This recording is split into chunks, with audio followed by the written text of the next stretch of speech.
Ang ating Bombo News Analysis ay kaugnay po sa mga nararanasan ngayon ng mga kalamidad. Pangunahin na itong mga nagdaang bagyo na dumaan sa ating rehiyon. Pangunahin na ang bagyong Nando at Mirasol. At hatid dyan ni Bombo Kervin Gamal. Muli na namang nagparamdam ng kalupitan ng kalikasan sa pagdaan ng bagyong Nando, Mirasol at Habagat na kanilang pinatindi. 13 ang naitalang nasawi, 3 ang kumpirmado at 10 ang patuloy na binibiripika. Bukod dito, 17 ang sugatan at 2 naman ang patuloy na pinaghahanap.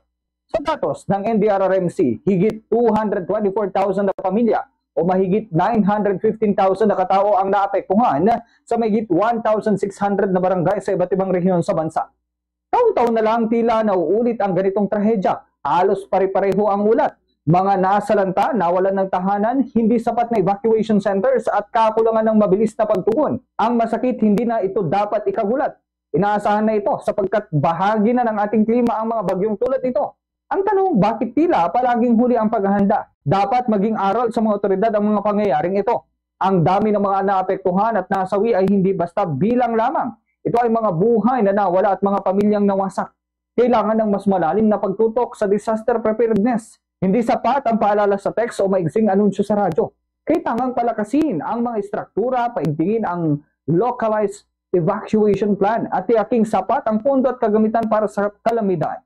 Kasabay nito, dapat may accountability. Hindi pwedeng puro assessment at review ang naririnig pagkatapos ng trahedya. Nasaan ang mga konkretong hakbang? Ilang ulit na tayong ginising ng bagyo para sa muling makalimot sa pagsikat ng araw. Sa gitna ng krisis, saludo tayo sa mga rescuers, volunteers at frontliners na walang kapagurang tumutulong sa kapwa. Ngunit hindi dapat laging umasa sa kabayanihan ng ilan. Kailangang magkaisa ang buong pamahalaan, pribadong sektor at taong bayan sa paghahanda, pagtugon at pagbangon. Hindi natin kayang kontrolin ang panahon, ngunit may magagawa tayo para mabawasan ang pinsala nito. Sa halip na lagi tayong naunahan ng unos, panahon na para tayo naman ang manguna sa pagharap dito. Yan ang ating Bombo News Analysis. Ako si Bombo Kervin Gamal, Basta Radyo, Bombo!